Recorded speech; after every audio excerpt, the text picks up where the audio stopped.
tout mon cœur. Oh, je raconterai toutes ces merveilles, je chanterai ton nom, je louerai l'Éternel, il est tellement digne de tout mon cœur. Je ferai de toi le sujet de ma joie. Alléluia.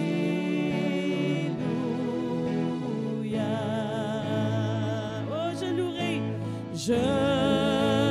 louerai l'Éternel de tout mon cœur. Je raconterai toutes ces merveilles, je chanterai son nom. Je louerai l'Éternel de tout mon cœur. Je ferai de toi le sujet de ma joie. Alléluia.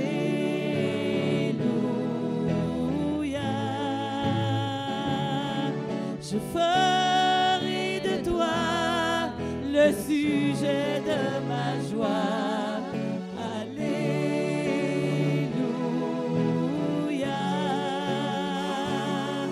Je ferai de toi le sujet de ma joie.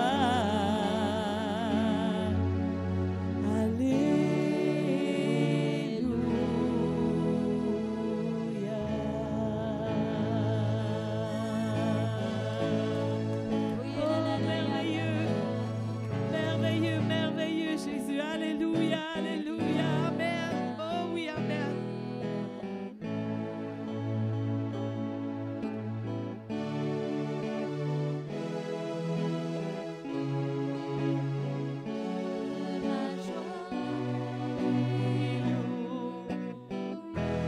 Oh oui, je louerai l'Éternel. Oh merci Seigneur de tout mon cœur. Je raconterai toutes ces merveilles, alléterai son nom. Je louerai l'Éternel, oh oui, de tout mon cœur. Je ferai de toi le sujet de ma joie. Alléluia.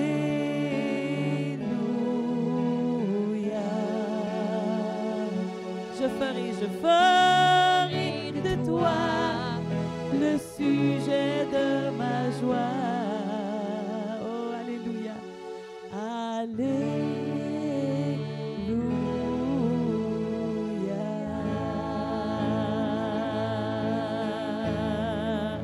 Oh, merveilleux. Amen. Acclamez-le.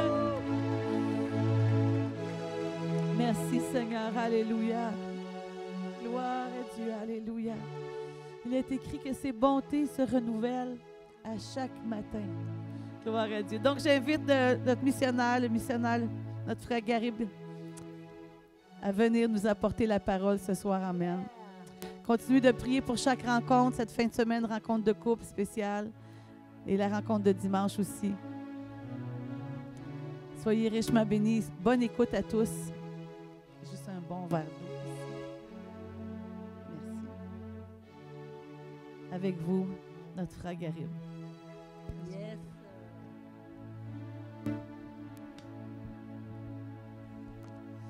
Bonsoir, j'espère que vous allez bien. Oui, et toi? Voilà, j'ai ma gorge qui commence déjà. Alors, avant de commencer, Yes. Elle est fraîche, elle est bonne.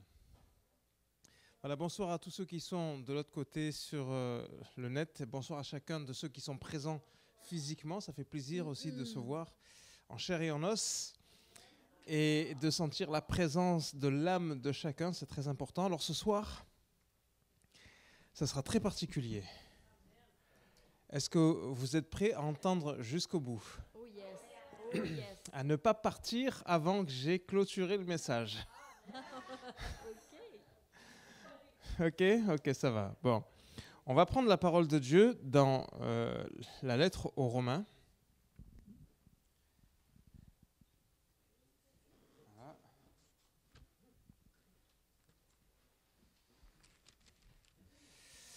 Au chapitre...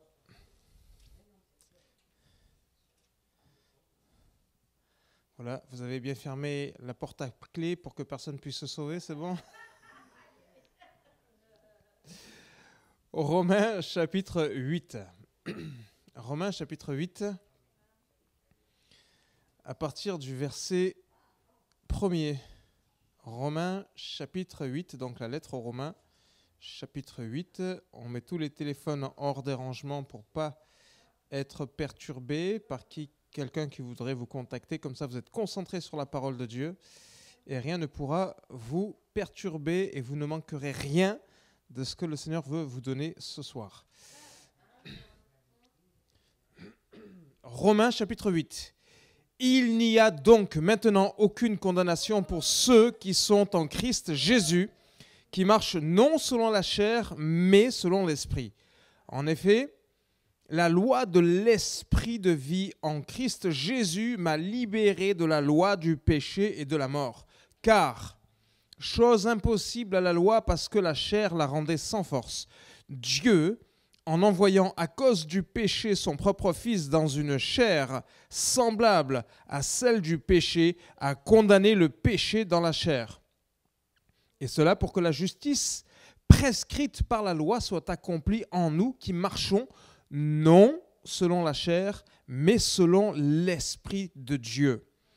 En effet, ceux qui vivent selon la chair ont les tendances de la chair, tandis que ceux qui vivent selon l'esprit ont celles de l'esprit. Avoir les tendances de la chair, c'est la mort. Avoir celles de l'esprit, c'est la vie et la paix. Car les tendances de la chair sont ennemies de Dieu parce que la chair ne se soumet pas à la loi de Dieu, elle en est même incapable. Or, ceux qui sont sous l'emprise de la chair ne peuvent plaire à Dieu.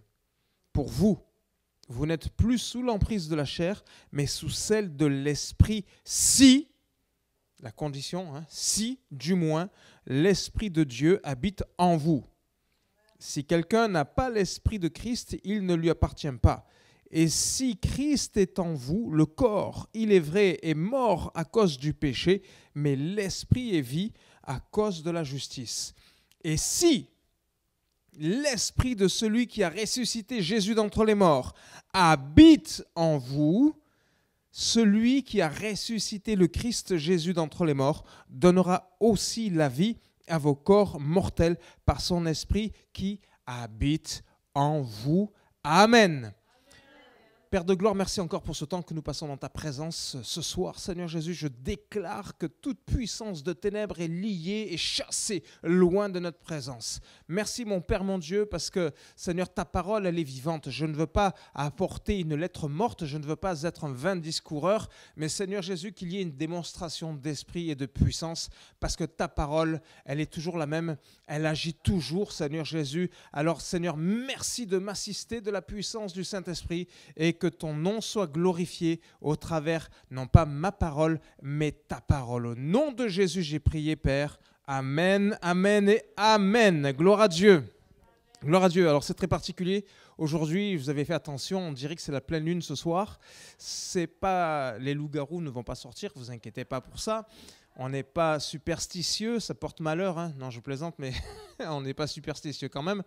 Mais voilà, en tout cas, demain, c'est un jour particulier, je ne vais pas prêcher là-dessus. Demain, c'est le nouvel an des arbres. Alors certainement que vous n'avez jamais entendu parler de ça. C'est normal, c'est les Juifs fêtent 4 nouvel an. On n'est pas dans le judaïsme, mais on est vraiment dans la parole de Dieu. Il y a Rosh Hashanah, qui est le nouvel an de la création d'Adam. Il y a le nouvel an dit religieux en Israël, c'est le nouvel an de la rédemption par la Pâque. Ça, c'est le nouveau calendrier divin. Vous prendrez Exode chapitre 12, quand l'Éternel parle à Moïse, après la Pâque, en lui disant, dorénavant, la Pâque, ce sera pour vous le premier mois de l'année. Et la Pâque, c'est Jésus. Et donc, le nouveau calendrier commence à partir de Jésus. Et quand on dit qu'on est en 2025, on parle toujours à partir de Jésus. Et ça, c'est très important. Le troisième calendrier que les Juifs ont en Israël, c'est bien sûr notre propre anniversaire. Ton propre anniversaire et c'est ton nouvel an à toi. Donc c'est un calendrier que Dieu a établi pour toi ici-bas sur la terre. Et puis le quatrième nouvel an, c'est le nouvel an des arbres. Et donc les arbres chanteront de joie, clameront, etc. Ça fait partie de la parole de Dieu. Donc la création, c'est important de réaliser qu'elle est là parce que Dieu l'a pourvue pour toi et pour moi. La nature, elle vous donne à manger. Notre Père, c'est Dieu. Notre Mère, c'est la terre. On est tiré de la poussière. Et ça, c'est très important d'apprendre à considérer la nature que Dieu a donnée à l'humanité. Mais ce soir, on est dans un autre registre. Et le thème de ce message, c'est prison ou temple du Saint-Esprit. Prison ou temple du Saint-Esprit. C'est particulier parce que je vais poser pas mal de questions. J'espère qu'on entendra sur Facebook. Mais pour moi, quelque chose de fondamental, c'est qu'on se trompe souvent sur l'Esprit de Dieu. Et on considère l'Esprit de Dieu beaucoup plus comme un ange que comme Dieu. Ça, c'est le problème de beaucoup de chrétiens. Et j'en veux pour preuve que quand on est dans un lieu de culte, on va se mettre à prier en disant « Bienvenue Saint-Esprit ». Alors si on dit « Bienvenue Saint-Esprit », on ne s'adresse pas à Dieu, parce que Dieu, il est omniprésent. C'est vrai ou c'est pas vrai? S'il est omniprésent, il ne te précède pas, parce qu'un ange se déplace. Mais Dieu ne se déplace pas, il est partout. Alors, vous voyez, je vais vous poser des questions très particulières. Nous, on est ici dans un local qui est consacré à Dieu, d'accord? Et qu'est-ce qu'on veut ici? On veut la manifestation du Saint-Esprit. Mais concrètement parlant, si on va dans une mosquée, si on va à la Mecque en Arabie Saoudite, qui est le siège, le fief de l'islam, si on va dans un temple bouddhiste, un temple hindou, si on va dans une église satanique, d'accord? Est-ce que l'Esprit de Dieu est présent là-bas? Voilà. Vous tombez dans le panneau. Il est présent dans les mosquées, il est présent à la Mecque, il est présent dans les temples sataniques, il est présent là où il y a des abominations qui se passent, parce que ce n'est pas un ange. Un ange ne peut être présent qu'à un seul endroit à la fois, mais le Saint-Esprit est présent partout. Ça fait partie des attributs de Dieu, l'omniprésence, l'omnipuissance, l'omniscience. Donc il sait tout, il voit tout, il est partout. La seule différence entre un temple satanique et une église, bien sûr, l'un et l'autre, il y a le Saint-Esprit, mais nous, on recherche l'action du Saint-Esprit. On se rassemble parce qu'on veut la manifestation du Saint-Esprit. Eux ne cherchent pas la manifestation du Saint-Esprit. Ils vont chercher la manifestation des anges déchus. Ils vont chercher la manifestation du diable ou la manifestation de certains esprits, mais qui n'ont rien à voir avec l'Esprit de Dieu. Or, quand Dieu a créé l'homme, qu'est-ce qu'il a dit? Faisons l'homme à notre image. Or, qui a vu Dieu pour parler de son image? On ne parle pas d'image physique, on n'est pas dans la chair, on est dans l'esprit. Ça, c'est très important de marcher dans l'esprit et non pas dans la chair. Parce que Dieu, quand il nous crée à son image, il n'a pas créé les poissons à son image, il n'a pas créé les reptiles à son image, il n'a pas créé les arbres à son image, mais il t'a créé toi à son image. Et on est, nous, enfants de Dieu, on a la capacité de devenir enfants de Dieu par l'Esprit de Dieu. Et ça, c'est extrêmement important. Donc, mes frères et sœurs, on est créé à l'image de Dieu dans le sens de la triunité de Dieu. La triunité de Dieu, il est le Père, il est le Fils qui est à la droite du Père et il est l'Esprit.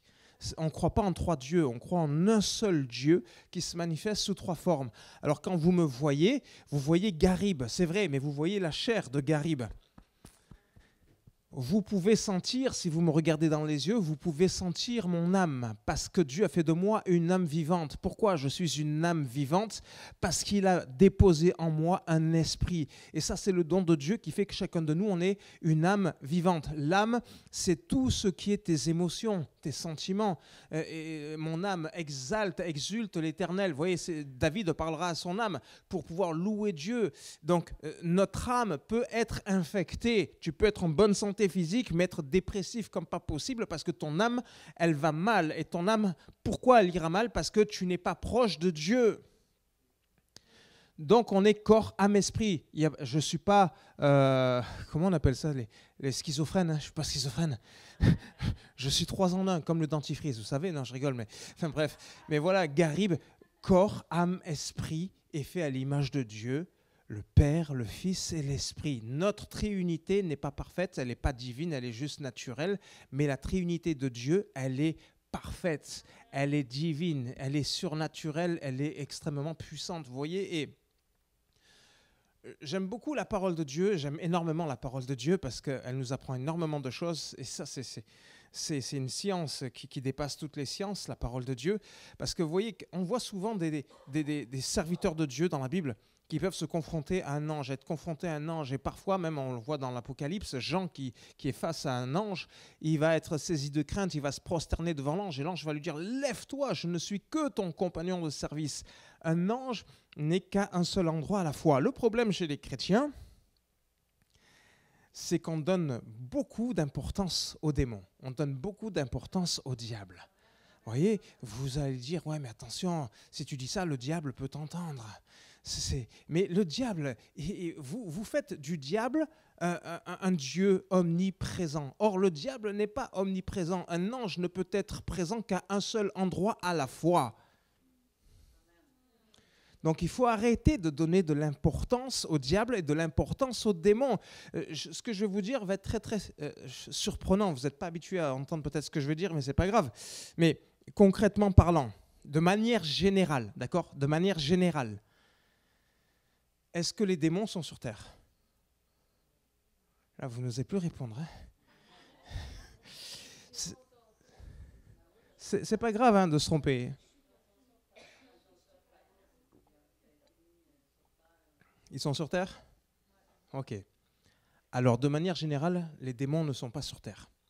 À 95%, 99%, de manière générale, les démons ne sont pas sur terre. Les démons sont dans ce qu'on appelle le ciel de guerre. Ici, on sait très bien que bibliquement parlant, il y a 3 cieux. Le premier ciel, c'est tout ce qu'on peut voir avec la science, avec nos yeux, avec les moyens technologiques. C'est le premier ciel.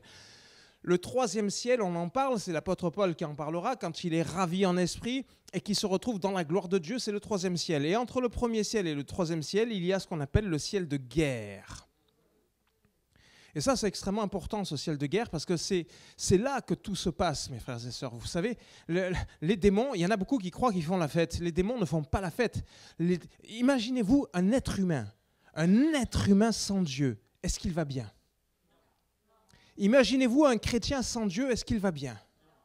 Alors, si un chrétien peut être mal parce qu'il s'est éloigné de Dieu, les anges déchus sont encore plus loin de Dieu que toi, tu peux être loin de Dieu. Donc toi, si tu réalises en tant que chrétien que plus tu es loin de Dieu, au plus mal tu es, les démons sont extrêmement loin de Dieu. Donc ils sont très très mal. Il faut arrêter d'imaginer que les démons font la fête, qu'ils se réjouissent. C'est faux. Ils sont dans un mal-être terrible. Parce que le bien-être, il est dans la présence de Dieu. Plus tu t'éloignes de Dieu, au plus mal tu seras. Donc, si tu veux être bien dans ta peau, reste dans le centre de la présence de Dieu. Reste dans le centre de sa volonté. C'est incroyable, mais c'est la vérité vraie, ce que je suis en train de vous dire. Et vous savez, les démons, qu'est-ce qu'il est écrit dans la parole de Dieu? Je prends la Genèse. La Genèse. On commence à prendre le b.a.-ba. La Genèse. Chapitre 3, de mémoire, c'est vrai ou c'est pas vrai? Qu'est-ce qui va se passer? Le diable qui se manifeste sous la forme d'un serpent. D'accord? Et qu'est-ce que l'Éternel va dire au serpent? Il a fait quelque chose de pas bon, hein, le diable. Dans Genèse chapitre 3, voilà. Voilà, Genèse 3. On prend à partir du verset, du verset 10, même du verset 9. L'Éternel, Dieu, appela l'homme et lui dit, où es-tu? Alors concrètement parlant, est-ce que vous croyez que Dieu ne savait pas où est-ce qu'il était? Dieu pose la question à Adam, où es-tu? Parce qu'il n'a pas envie que l'être qu'il a créé à son image se cache. Et c'est pour que lui-même réalise qu'il est dans la faute et dans la fraude. Parce que s'il n'avait pas de fraude, il n'aurait pas peur de Dieu. Il répondit, j'ai entendu ta voix dans le jardin et j'ai eu peur parce que je suis nu et je me suis donc caché. L'Éternel Dieu dit, qui t'a appris que tu es nu? Est-ce que tu as mangé de l'arbre dont je t'avais défendu de manger? L'homme répondit, c'est la femme que tu as mise auprès de moi. C'est cette femme qui m'a donné de l'arbre et j'en ai mangé. Vous voyez l'accusation? Ah Seigneur, pas être capable d'assumer ses responsabilités. S'il y avait eu la repentance, il n'y aurait pas eu toutes les conséquences qu'il y a aujourd'hui. Alors l'Éternel Dieu dit à la femme, pourquoi as-tu fait cela? La femme répondit, le serpent m'a enduit en erreur et j'en ai mangé.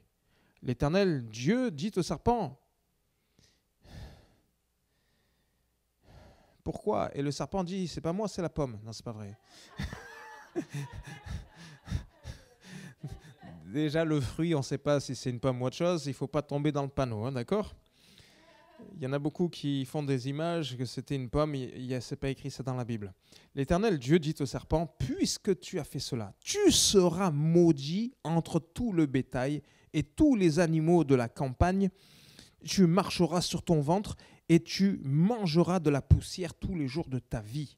Je mettrai inimitié entre toi et la femme, entre ta descendance et sa descendance, la descendance de la femme. Hein. Celle-ci t'écrasera la tête et tu lui écraseras le talon. Tu lui blesseras le talon, d'autres versions diront. Vous voyez, et c'est terrible. Là déjà, Dieu établit un plan futur. Ok, la descendance de la femme.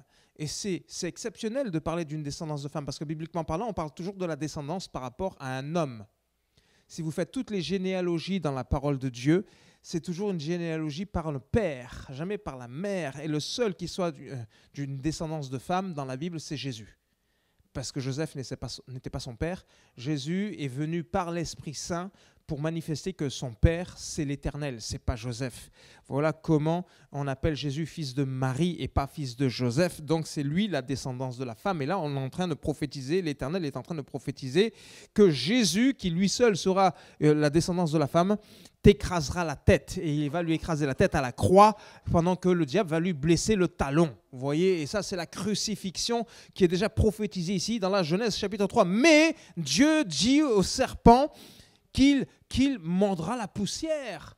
Et ça, c'est quelque chose de terrible. Hein. Il va mordre la poussière tout le long de sa vie. Et on ne parle pas de l'animal concrètement. On parle de quelque chose de spirituel, mes frères et sœurs. Et ça, c'est puissant de voir que Dieu est en train de donner quelque chose de spirituel. Alors, bien sûr, on va un peu plus loin dans la parole de Dieu. Si vous êtes d'accord, bien sûr. J'entends pas beaucoup d'amen, mais c'est pas grave. Ok. Gloire à Dieu. Gloire à Dieu. Voyez, on va parler des lieux arides. Ça vous parle, ça, les lieux arides dans la Bible? Les lieux arides. Il y a un passage que Jésus va citer dans Luc chapitre 11, verset 24, lorsque l'esprit impur est sorti d'un homme. Lorsque l'esprit impur, là c'est un démon qui a possédé un homme, d'accord? C'est quelque chose de rare, c'est pas quelque chose de courant, la possession. Et on imagine trop souvent que les gens ont tous des démons. Il faut arrêter, d'accord? Et on n'a pas besoin du diable pour pécher, malheureusement. Et oui, le péché est attaché à nous, malheureusement. Vous voyez, et donc, lorsque l'esprit impur est sorti d'un homme, il va dans quoi? des lieux arides. Et on ne parle pas des lieux naturels, hein, ce sont des lieux spirituels. Il va dans des lieux arides pour chercher du repos. N'en trouvant point, il dit, je retournerai dans ma maison d'où je suis sorti. C'est ce qu'il dit. Je prends que la parole de Dieu. Hein.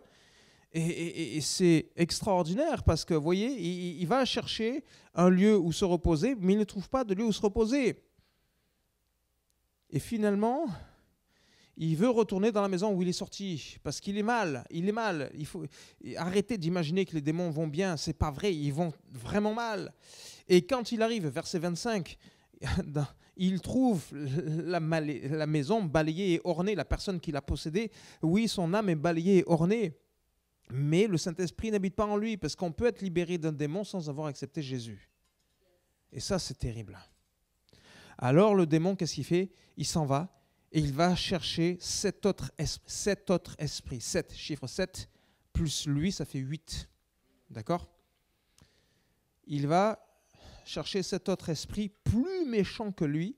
Ils rentrent dans la maison, s'y établissent et la dernière condition de cet homme est pire que la première.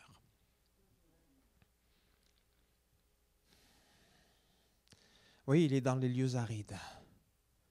Les démons sont dans des lieux arides et ils souffrent.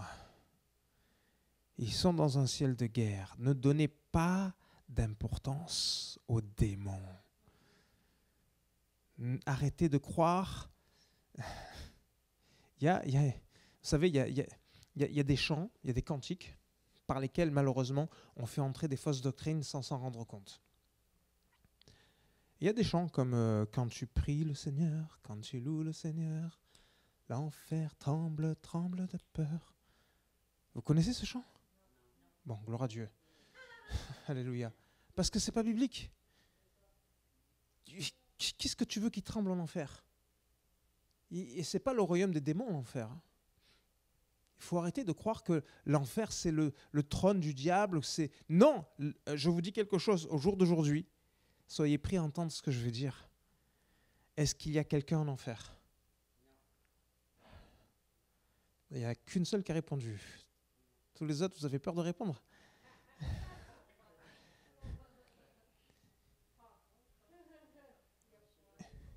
Il n'y a personne en enfer. Et je parle aussi à ceux qui nous suivent sur Facebook. Il n'y a personne en enfer. Parce que l'enfer, c'est destiné pour le jugement à la fin. Le jugement final. Quant à la fin, le Seigneur séparera les boucs des brebis. Et ça, c'est très important quand viendra la fin. Vous voyez, et dans la parole de Dieu, si vous lisez non pas en français, mais en grec, parce que le Nouveau Testament est écrit en grec, il y a une différence. Quand Jésus parle de la géhenne, de ce feu qui ne s'éteint pas, où il y a des grincements dedans, ça c'est l'enfer. Et quand il parle du séjour des morts, et j'en veux pour preuve l'histoire avec Lazare et l'homme riche, là, en grec, c'est le Hadès. Le Hadès n'est pas la géhenne, le Hadès n'est pas l'enfer. Le Hadès, c'est le séjour des morts, là où on est en attente du jugement final. Donc l'homme riche est dans le séjour des morts. Lazare, il est dans le sein d'Abraham. Et le sein d'Abraham, bibliquement parlant, eh ben, c'est le paradis, c'est l'image du paradis. Même si personnellement, je ne crois pas qu'on est au paradis quand on meurt tout de suite.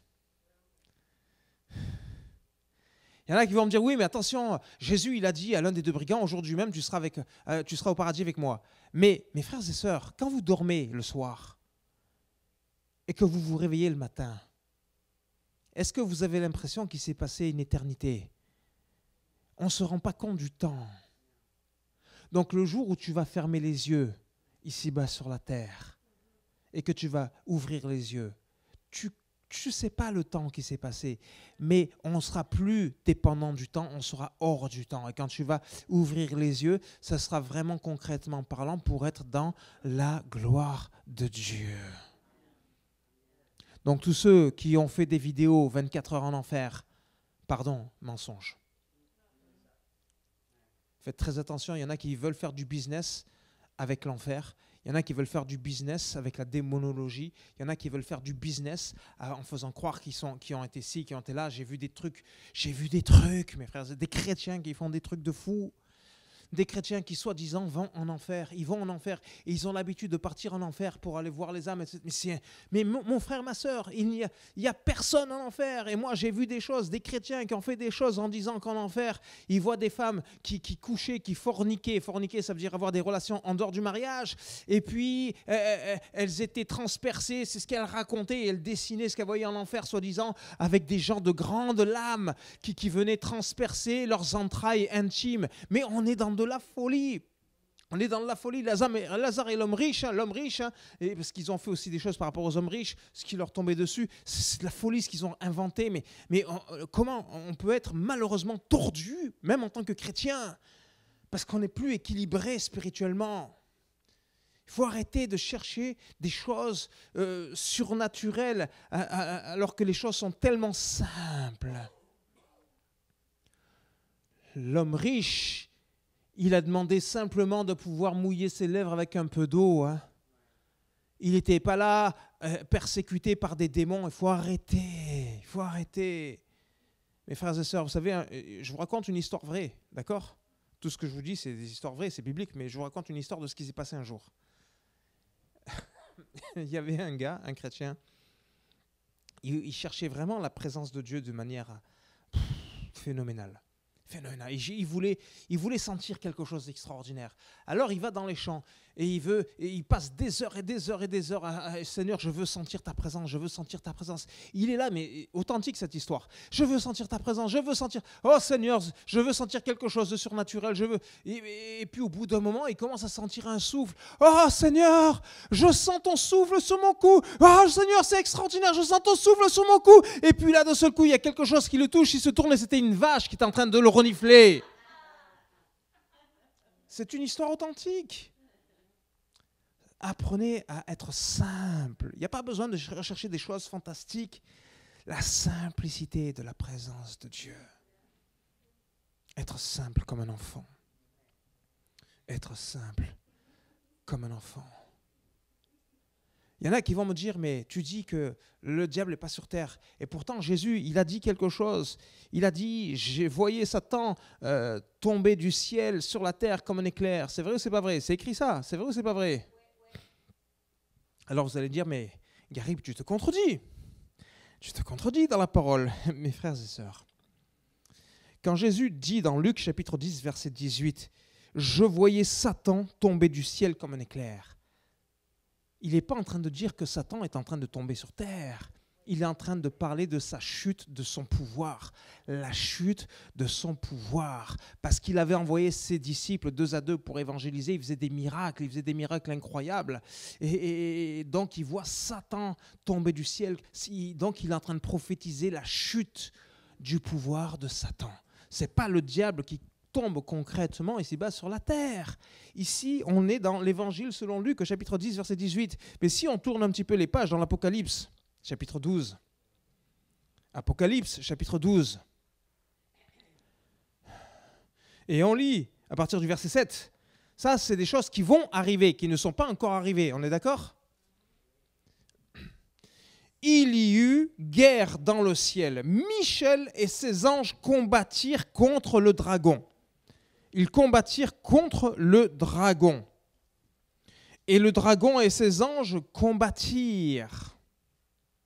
Mais ils ne furent pas les plus forts. Donc là, c'est dans les atmosphères spirituelles qu'ils sont en train de combattre. C'est dans le 2e ciel, le ciel de guerre. Ils ne furent pas les plus forts et leur place ne fut plus trouvée dans le ciel. Et il fut précipité. Il fut précipité, le grand dragon, le serpent ancien. Pour ceux qui doutent, c'est écrit à la suite, appelé le diable et Satan. Donc on parle bien du diable. Celui qui séduit toute la terre. Il fut précipité sur la terre et ses anges furent précipités avec lui. Donc ils n'étaient pas encore précipités, ils ne sont pas encore précipités. Ce n'est pas encore le temps des démons sur la terre, mes frères et sœurs. Mais quand on est dans Apocalypse chapitre 12, c'est très important tout ce qui est partagé ce soir. C'est vrai ou c'est pas vrai? C'est essentiel pour savoir comment combattre. Parce qu'on se plante dans notre façon de prier. À partir du verset 10. Alors j'entendis dans le ciel une voix forte qui disait « Maintenant est arrivé le salut. ainsi que la puissance et le règne de notre Dieu et l'autorité de son Christ, car il a été précipité, l'accusateur de nos frères, celui qui les accusait devant notre Dieu jour et nuit. Ils l'ont vaincu à cause du sang de l'agneau et à cause de la parole de leur témoignage. Ils n'ont pas aimé leur vie jusqu'à craindre la mort. C'est pourquoi réjouissez-vous, cieux, et vous qui habitez les cieux, malheur à la terre et à la mer, car le diable est descendu vers vous, plein de fureur, sachant qu'il a peu de temps. Donc le diable n'est pas encore sur terre. Ces démons ne sont pas encore sur terre. Mais alors, à quel moment les démons peuvent être sur terre? Il y a des moments où il y a des démons qui peuvent être envoyés sur la terre. Comment? Quand? Eh bien, quand il y a des jugements de Dieu. Parce que Dieu ne peut pas faire de mal. C'est vrai ou c'est pas vrai? Dieu n'est que bon. Dieu ne peut pas faire de mal. Il n'y a pas le mal en lui. Et il exerce ses jugements par des anges. Et j'aimerais dire, la plupart du temps, des anges déchus. Si vous prenez Apocalypse chapitre 9, Apocalypse chapitre 9, le 5e ange sonna de la trompette, je vis une étoile qui était tombée du ciel sur la terre, la clé du puits de l'abîme lui fut donnée. Elle ouvrit le puits de l'abîme, il monta du puits une fumée comme la fumée d'une grande fournaise, et le soleil et l'air s'obscurcirent de la fumée, etc. De la fumée, des sauterelles sortirent sur la terre, et il lui fut donné un pouvoir pareil au pouvoir des scorpions de la terre. Vous voyez, il leur fut dit de ne pas toucher à l'herbe de la terre, ni à aucune verdure, ni à aucun arbre, mais seulement aux hommes qui n'ont pas le sceau de Dieu sur le front. Seulement aux hommes qui n'ont pas le sceau de Dieu sur le front. Il y en a beaucoup qui disent que l'Église sera enlevée avant les tribulations. Moi, je crois qu'on sera là pendant les tribulations. Je n'ai pas dit toutes les tribulations, mais en tout cas, une partie des tribulations, l'Église sera encore là. Et là, on est dans les tribulations. Et là, ces anges, ces esprits de sauterelles, elles ne toucheront pas à ceux qui auront le sceau de Dieu sur le front. Ça veut dire que les chrétiens seront là. Mais si on continue plus loin, ces sauterelles, elles ont une couronne. Donc si elles ont une couronne, ça veut dire que ce sont des démons. Et elles ont sur elles un roi. Si elles ont sur elles un roi, et ce n'est pas Jésus, ça veut dire que ce sont des démons qui ont sur elles un démon. Et ce démon, ici, dans Apocalypse 9, eh bien, il s'appelle Abaddon en hébreu, il s'appelle Apollyon en grec. Donc, c'est encore un démon. Et c'est par le biais de démons que Dieu exerce des jugements. Vous doutez peut-être encore un peu de ce que je dis? Eh bien, voyageons. Vous êtes prêts encore à voyager dans la parole de Dieu? La vérité vraie? Toute la vérité? Rien que la vérité? Alors, regardons un petit peu un passage extraordinaire. C'est dans l'Ancien Testament, dans 1 Roi, chapitre 22. 1 Roi, chapitre 22. C'est... Moi, j'aime énormément la parole de Dieu. Elle est fantastique, 1 Roi, chapitre 22. Voilà, on y est presque. C'est pas facile de tourner les pages avec une seule main, mais on y arrive.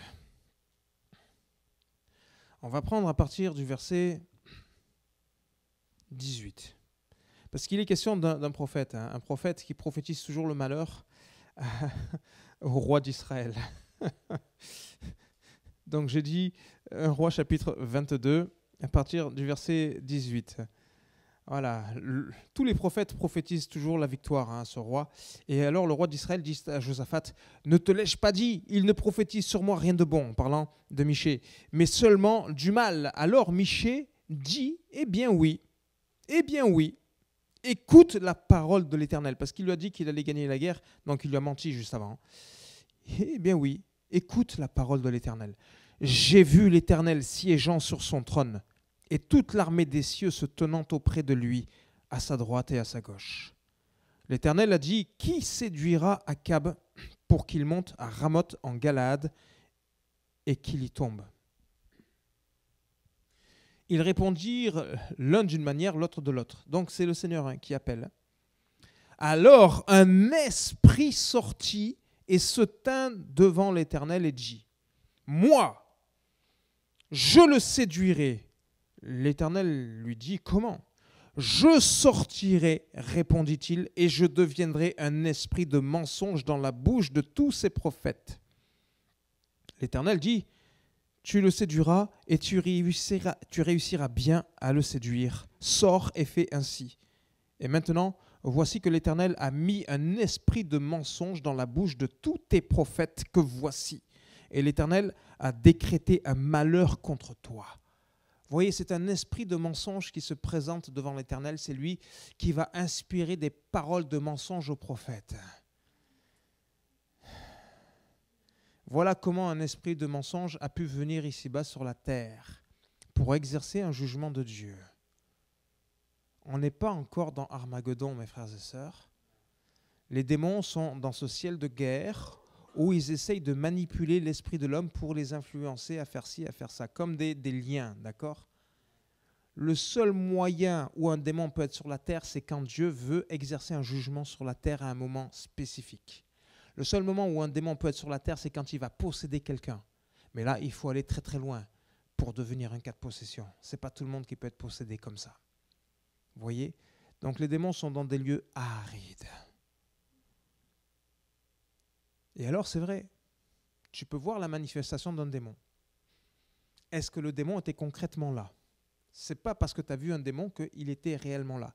En France, il y a eu des élections présidentielles il y a quelques années, et il y avait un gars qui s'appelle Mélenchon, qui a fait plusieurs campagnes en même temps, dans différents endroits en France en même temps, alors qu'il n'était qu'à un seul endroit. Et il a utilisé la technologie de l'hologramme pour pouvoir faire des gigantesques meetings à plusieurs endroits en même temps en France. Et beaucoup pensaient qu'il allait gagner les élections parce qu'il était sorti vraiment d'une modernité extraordinaire. Mais quand il y avait les hologrammes de ce gars-là, de ce politicien, est-ce qu'il était vraiment là dans tous ces endroits où il était en tant qu'hologramme ? Non. Et c'est ce qui peut se passer avec les démons. Ils peuvent se manifester un petit peu comme un hologramme. Ça ne veut pas dire que c'est forcément le cas à 100%, mais souvent c'est comme un hologramme. Il se manifeste depuis le ciel, il y a une manifestation d'un ange déchu, il n'est pas forcément là, mais il est là pour te faire peur. Et j'ai le souvenir d'un ami que je connais très très bien, un pasteur, qui se réveille un jour en pleine nuit. Il se réveille parce que la fenêtre s'est ouverte brusquement. Pouah ! Quand la fenêtre s'est ouverte, ça l'a réveillé, il a regardé à la fenêtre et il a vu Lucifer. Alors c'est sûr que beaucoup dans le monde chrétien auraient tout de suite à commencer à parler en langue, à intercéder pour chasser le diable. Mon ami, c'est pas ce qu'il a fait. Il a vu, il a dit « Ah, c'est toi ?» et il s'est recouché. Eh oui, le diable ne peut que te faire peur, il n'a aucun pouvoir sur toi. Il peut te faire peur de l'extérieur, mais il ne peut pas rentrer chez toi si tu ne lui as pas donné d'accès. Vous voyez, donc ne lui donnons pas un accès à cause de nos craintes, de nos frayeurs ou de ce qu'on peut imaginer qui malheureusement, il faut ne donner pas d'importance aux démons. Ne leur attribuez pas de puissance. Le diable n'a pas encore été précipité sur la terre. On vient de le lire dans la parole de Dieu, dans l'Apocalypse. Vous voyez, et donc les démons manipulent depuis le ciel. Ils essayent de manipuler. Et c'est comme ça que, mes frères et sœurs, on tombe, je suis obligé de le dire, hein, pas tous les cantiques chrétiens sont forcément inspirés. Alors la plupart sont inspirés, mais il y en a quelques-uns, il faut faire très très attention à des paroles. Il faut faire très très attention à des paroles. Et quand j'entends qu'il y a des gens qui ont écrit des chants chrétiens et qui sont homosexuels, je me dis, mais quelle est l'inspiration qu'il y a derrière ? Vous voyez ? Quand j'entends qu'ils composent des chants qui sont magnifiques, mais ces gens-là qui ont composé ces chants vont parler aux morts, je me dis, il y a un malaise. Rappelez-vous quand même que Lucifer, c'était le leader de la louange avant sa chute. Donc dans la louange, il peut y avoir malheureusement des choses qui sont infiltrées, qui ne sont pas bonnes.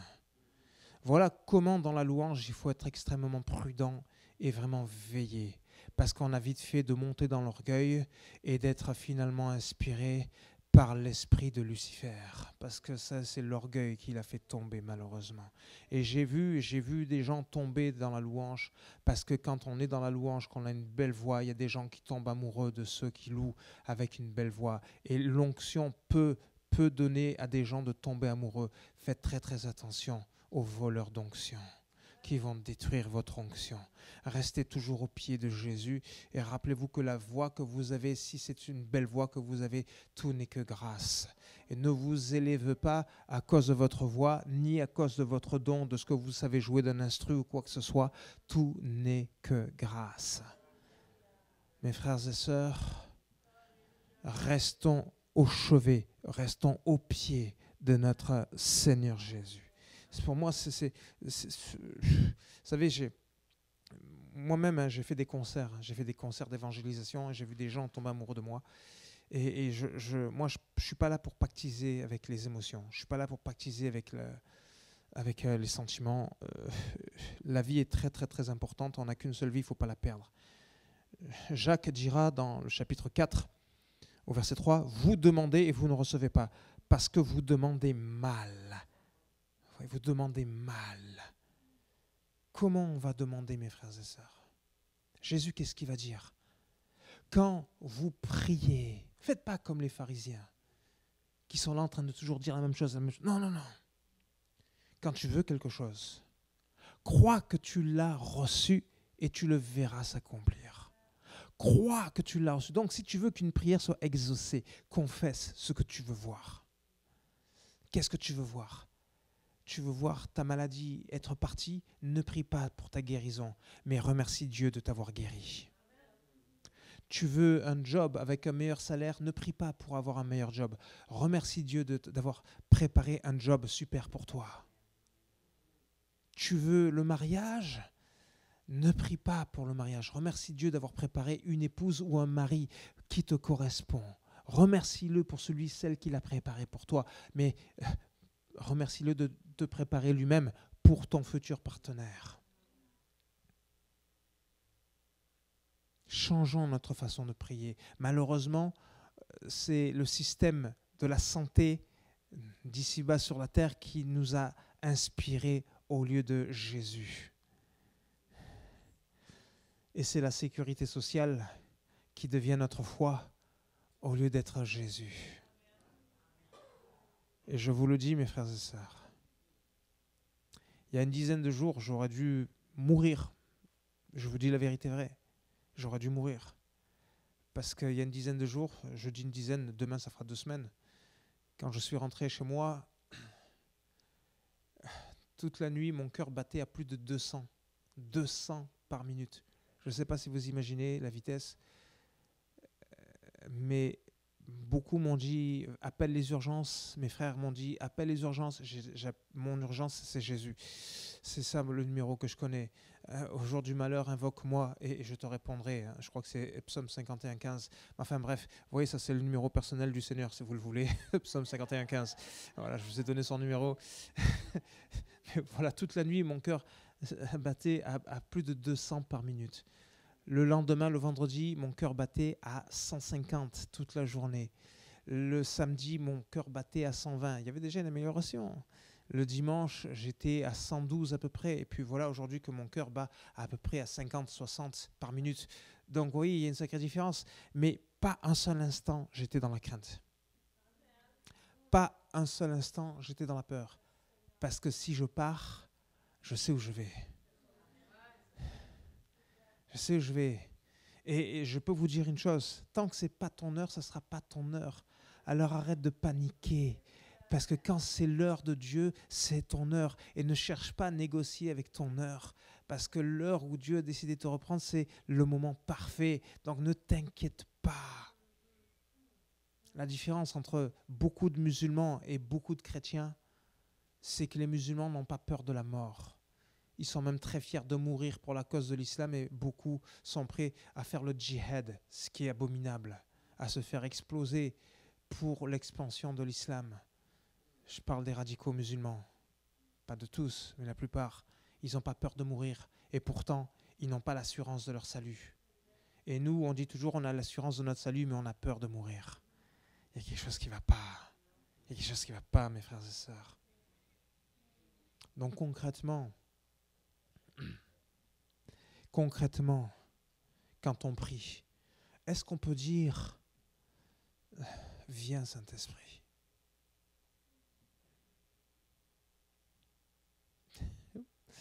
Pourquoi vous ne répondez pas ? Voilà, il est déjà là. Si tu dis « Viens Saint-Esprit », ça veut dire que tu le considères comme un ange. Et un ange se déplace d'un endroit A à un endroit B. Mais le Saint-Esprit ne se déplace pas. Il est omniprésent. Il est omniprésent.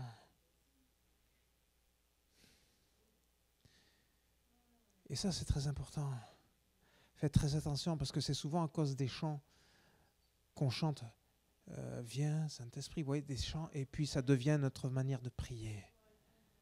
Non. Rappelez-vous ce qu'on a lu tout à l'heure dans Romains chapitre 8. Si l'Esprit de Dieu habite en vous, s'il habite en toi, tu n'as pas besoin de lui dire « Viens ». Tu lui dis « Viens » pour celui qui va accepter Jésus comme Seigneur et Sauveur pour la première fois. Les disciples de Jésus, est-ce que du temps du vivant de Jésus, est-ce qu'ils avaient le Saint-Esprit ? Et pourtant non. Comment ? Oui, il n'habitait pas en eux. Et quand on prend Jean, chapitre, je ne sais plus si c'est 19 ou 20, Jean chapitre 19 ou 20, ça va, vous supportez le message que je vous donne ce soir ?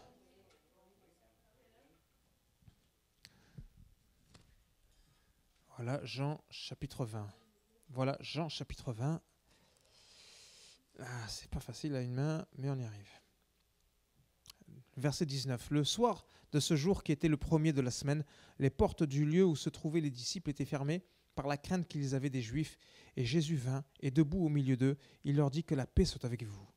Quand il leur eut dit cela, il leur montra ses mains et son côté. Les disciples se réjouirent en voyant le Seigneur. Jésus leur dit de nouveau que la paix soit avec vous. Comme le Père m'a envoyé, moi aussi je vous envoie. Après ces paroles, il souffla sur eux et leur dit quoi ? Recevez l'Esprit Saint. Ça veut dire qu'ils n'avaient pas l'Esprit avant.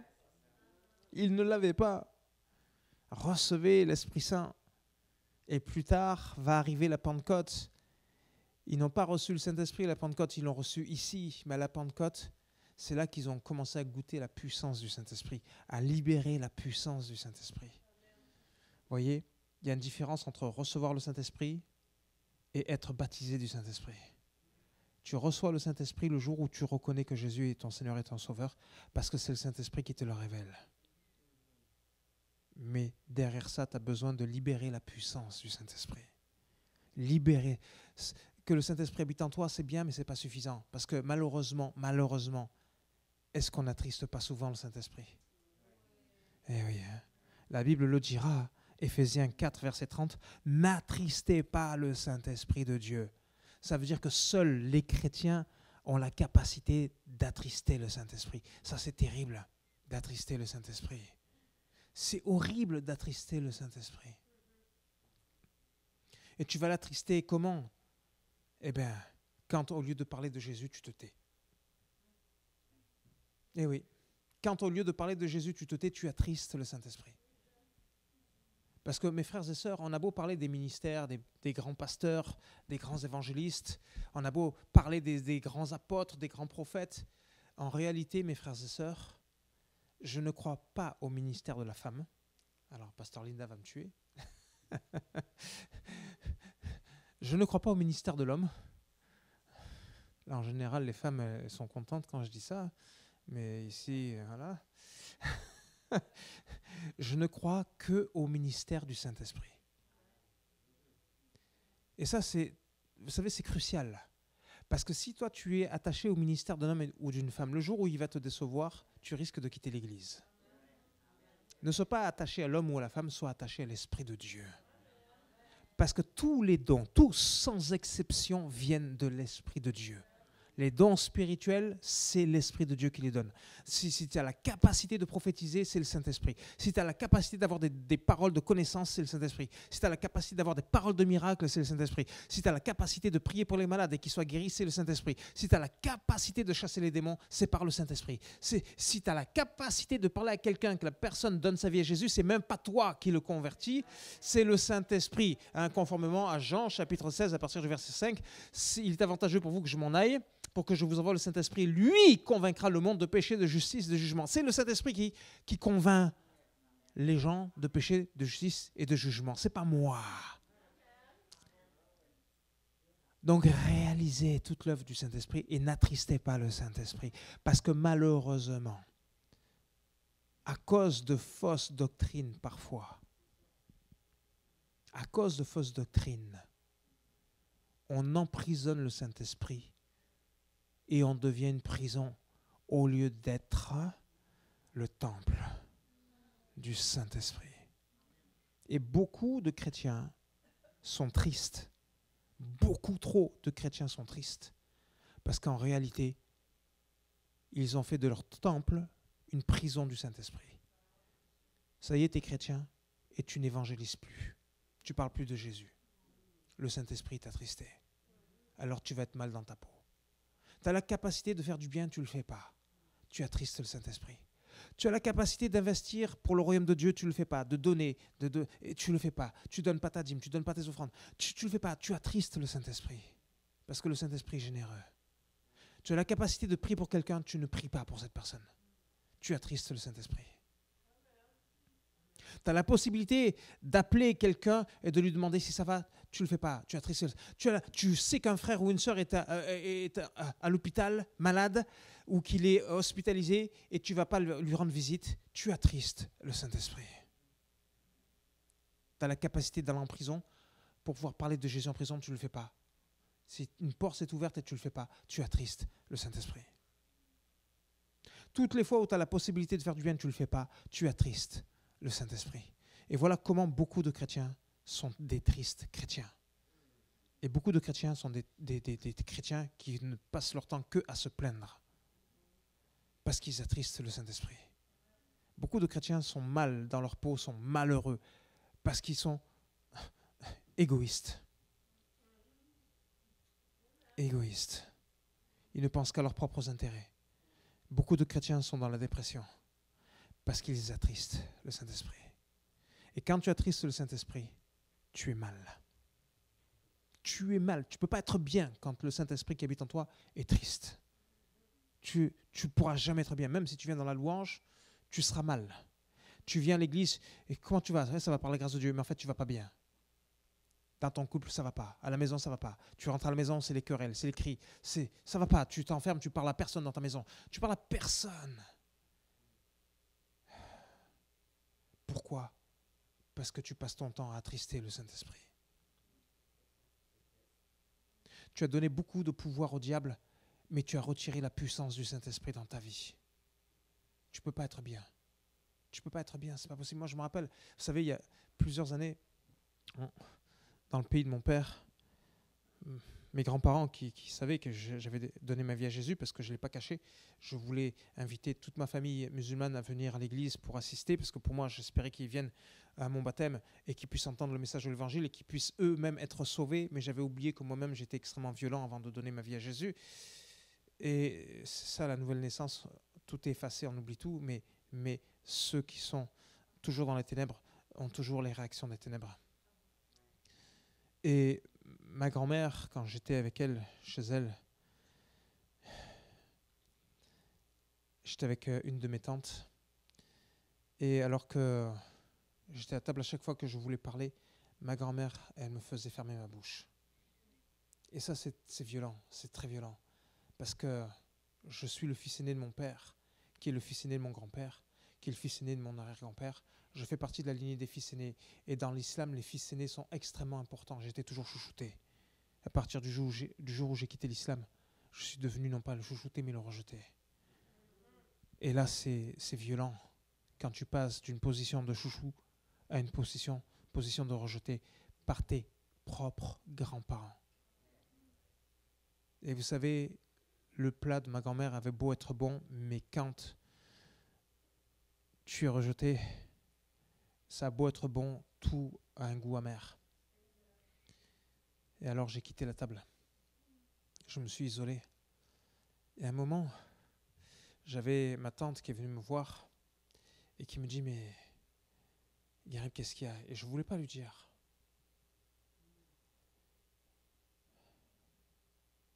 Et elle me dit « C'est à cause des réactions de ta grand-mère ?» Et là, je finis par craquer. Je dis « Oui. » Et elle me dit « Mais il ne faut pas lui en vouloir. Tu as quitté la meilleure des religions et te voilà maintenant dans une... Pour eux c'est abominable que je sois devenu chrétien. » Et elle dit « Mais il faut comprendre sa réaction.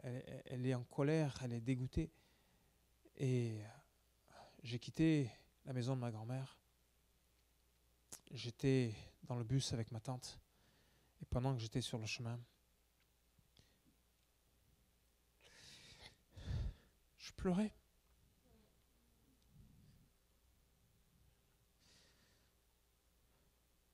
C'est dur d'être rejeté parce que tu as quitté la religion de tes pères. Une de mes tantes qui me dira, une autre de mes tantes, que tu as quitté la meilleure des religions et pourtant c'est toi qui as le meilleur témoignage. Mais si j'ai le meilleur témoignage, j'ai bien une raison. Ce meilleur témoignage, je ne l'avais pas dans l'islam, c'est Jésus qui m'a changé.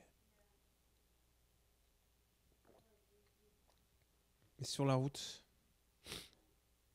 ma tante pleurait parce qu'elle me voyait pleurer. Et il y a un enfant qui passe et tu ne peux pas comprendre. Il y a des choses que tu ne peux pas comprendre. Et cet enfant me regarde et me sourit.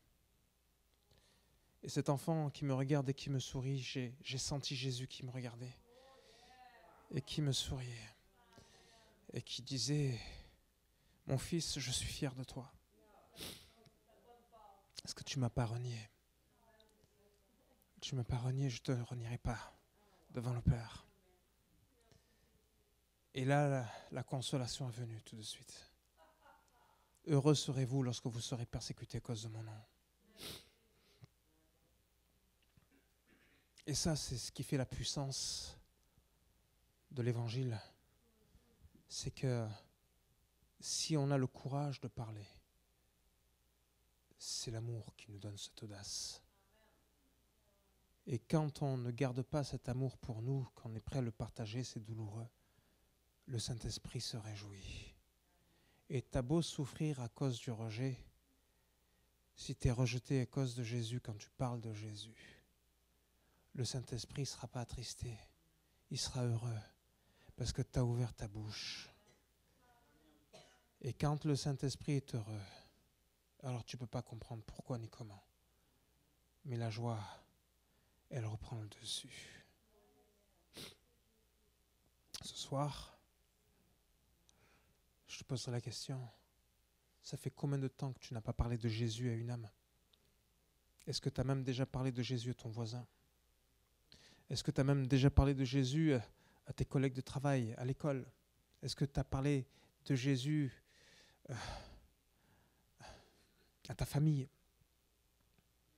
Ce soir, tu as l'opportunité, mon frère, ma sœur, de réjouir le Saint-Esprit. Et tu as la capacité de l'attrister. L'apôtre Paul aurait pu être en dépression 1001 fois à cause du rejet, et même on l'a tué, et même il est ressuscité. Vous voyez, c'est de la folie ce qu'il a subi, mais ce qui a fait qu'il n'est jamais tombé en dépression, c'est comme il le dira dans sa parole, je ne fais aucun cas de ma vie comme si elle m'était précieuse. Ne regarde pas à ta condition. Ne cherche pas à être bien, mais cherche à faire du bien. Il n'y a pas de plus grand amour que de donner sa vie pour ses amis. Ne cherche pas à être aimé, mais aime. Jésus t'a jamais demandé d'être aimé. La Bible ne nous demande pas d'être aimé. La Bible nous ordonne d'aimer. N'attendez rien en retour et vous ne serez jamais déçus. Vous ne voulez pas tomber en dépression, ne regardez pas vos souffrances. Oubliez-vous vous-même et pensez aux autres. Donnez-vous pour les autres et jamais vous ne tomberez en dépression. parce que le Saint-Esprit se réjouira. Ce soir, tu as l'occasion. Peut-être que tu réalises ce soir que tu étais finalement une prison du Saint-Esprit. Tu te lamentes toujours parce que tu es toujours dans l'épreuve, dans la maladie, tu es éprouvé, tu es rejeté, tu es humilié, abandonné, méprisé. Tu ramènes toujours tes souffrances. Apprends à te réjouir dans le Seigneur. Je le rappelle, Jésus a dit, heureux serez-vous lorsque vous serez rejetés, persécutés à cause de mon nom. Ce soir, s'il y avait une chose qui pouvait réjouir ton cœur, c'est que le Saint-Esprit qui a ressuscité Christ, il habite en toi. Ça veut dire que les mêmes miracles que Jésus était capable de faire, tu as la capacité de les faire. Mais tu pourras les faire si tu deviens le temple du Saint-Esprit. Et je fais un appel, tout simple. Si tu sens à l'intérieur de toi-même que finalement tu étais une prison du Saint-Esprit, tu as attristé tellement de fois le Saint-Esprit sans t'en rendre compte, et ce soir tu réalises, ce soir tu veux passer dans une métamorphose, passer de la prison au temple du Saint-Esprit. Je t'invite simplement à te lever à ta place pour que le Seigneur transforme le temple que tu es, que tu ne sois plus une prison, que tu ne sois plus un hôpital de maladie, que tu sois le temple, là où il y a le miracle.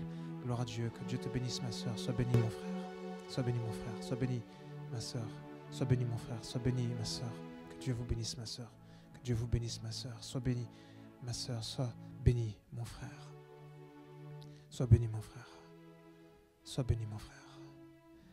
Père de gloire, je veux imaginer que ce soir, même de l'autre côté, Seigneur, sur Facebook, il y en a qui répondent à cet appel et qui veulent répondre à cet appel. Il y a trop de misère dans notre vie et on veut apprendre à se réjouir, Seigneur Jésus, parce qu'il n'y a pas de plus beau miracle que d'être enfant de Dieu.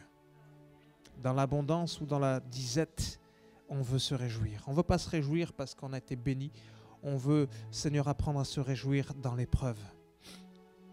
Apprendre à se donner totalement. Seigneur Jésus, à tous, à ceux-ci, tous reconnaîtront que vous êtes mes disciples, que vous ayez de l'amour les uns pour les autres. Donnez cet amour, donnez cette puissance, libérez cette puissance du Saint-Esprit. Et alors, en ouvrant votre bouche, en laissant le Saint-Esprit parler, prophétiser par votre bouche, en priant pour les gens, vous allez voir des miracles. Et le Saint-Esprit va vous contaminer par sa joie. Et vous allez commencer à retrouver la joie que vous aviez perdue depuis tellement de temps. Seigneur, ce soir, pour celui qui est de l'autre côté, Seigneur Jésus, et celui qui est présent ici ce soir, je déclare, mon frère, ma sœur, que c'est terminé. Tu n'es plus une prison du Saint-Esprit, tu n'enfermes plus le Saint-Esprit comme un oiseau en cage, mais maintenant tu deviens le temple du Saint-Esprit. Le Seigneur élargit tes limites de ta foi. Il élargit les limites de ta compassion. Il élargit les limites du pardon. Il élargit les limites de l'amour en toi. Il élargit les limites du courage, de l'audace. Seigneur Jésus, ce soir, notre corps, ce n'est plus le temple de la maladie, c'est le temple de la gloire de Dieu. Ce n'est plus le temple de l'oppression, c'est le temple de la présence de Dieu. Et partout où tu vas passer, mon frère, ma sœur, les gens vont distinguer qu'il y a quelque chose de différent en toi. Parce que la joie va illuminer ta face. Oui, Seigneur Jésus, la joie de Jésus est notre force. Et pour que cette joie soit une force, il faut libérer le Saint-Esprit qui est en toi. Alors à partir d'aujourd'hui, que tout obstacle qui t'empêche de libérer le Saint-Esprit soit brisé au nom de Jésus. Ce soir, Père éternel, je déclare sur la vie de mon frère, de ma sœur, qu'il ne donne plus d'importance aux démons, mais qu'il donne de l'importance à l'Esprit de Dieu. Donne l'importance à celui qui est omniprésent, omnipotent, omniscient, qui habite en toi. Donne-lui de l'importance Parce que même dans des mosquées, même à la Mecque, il y a des musulmans qui ont rencontré Jésus. Seigneur Jésus, je veux croire que ce soir, ce temple du Saint-Esprit, ce temple mobile que nous sommes, va répandre la parole et la puissance de l'Éternel partout où tu vas passer. Oui, Seigneur, là où il y a le Saint-Esprit, celui qui a ressuscité Jésus, tu vas ressusciter des morts. Tu vas prier pour les malades et ils seront guéris. Tu vas chasser les démons aussi au nom de Jésus. Le Seigneur va te donner le don du discernement des esprits.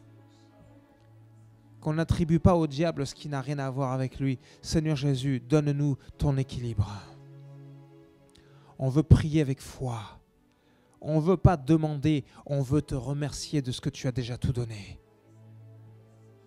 Priez le Père en mon nom et vous le verrez s'accomplir. Vous le recevrez. Alors Seigneur, ce soir, je te remercie pour tous les malades que tu as guéris. Je te remercie pour notre frère Zacharie, Seigneur Jésus, à qui tu as rendu la vue, Seigneur Jésus, et il recouvre la vue. Je te rends gloire, Seigneur Jésus, de lui rendre la vue. Seigneur Jésus, d'ici peu, tous vont témoigner qu'il pourra voir de ses yeux parce que c'est déjà scellé dans le ciel. Merci mon Père, mon Dieu, parce que ce soir, Seigneur, quelqu'un a une grosseur et cette grosseur qui est en toi, elle est en train de disparaître. Alors je te rends gloire, Seigneur, de ce que cette grosseur est en train de disparaître et tu le sens. Au moment où je prie pour toi, tu sens que cette grosseur est en train de partir. Elle fond au nom de Jésus. Tu avais des maladies aux articulations. Et tu es en train de constater qu'une chaleur est en train de se saisir de tes genoux, de tes chevilles, de tes coudes, de tes poignets, de tes épaules. Une chaleur est en train de te visiter parce que Seigneur, oui, tu guéris. Et tu as guéri mon frère, ma sœur. Tu l'as guéri de ces douleurs, Seigneur Jésus, qu'elle avait dans ses articulations. Oh Père de gloire, merci. Merci parce que quelqu'un avait un souffle au cœur. Et merci de l'avoir guéri de ce souffle au cœur.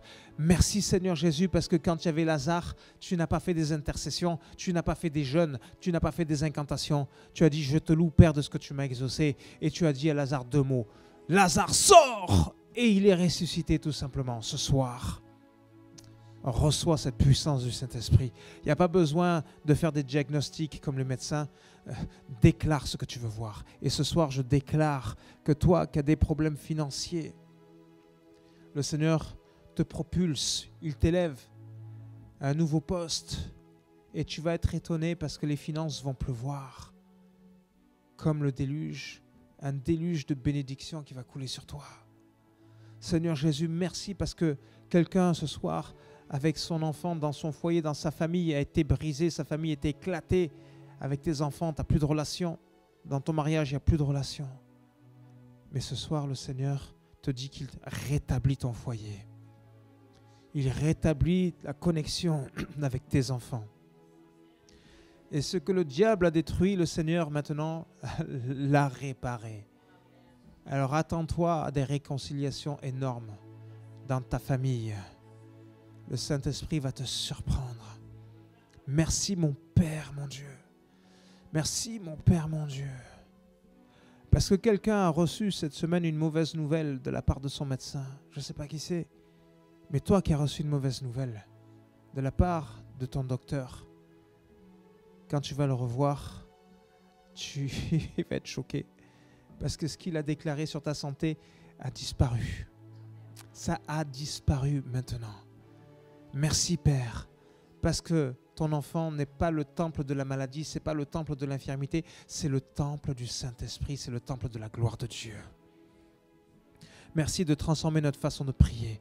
Et ce soir, Seigneur Jésus, tout esprit de dépression est chassé dans le cœur de tes enfants. Tout esprit de tristesse est chassé. Tout esprit, Seigneur Jésus, de complaisance, Seigneur, de plainte est chassé. Tout esprit de colère est chassé.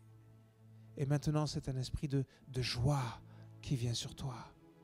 Parce que le Seigneur est en train de préparer une moisson extraordinaire pour ta vie. Merci Père, de ce que tu fais de nous. Non pas des prisons du Saint-Esprit, mais de ce que tu fais de nous. Des temples du Saint-Esprit. Temples du surnaturel, des miracles. Le temps des miracles n'est pas arrivé à son terme. Alors réjouis-toi, que Dieu vous bénisse abondamment.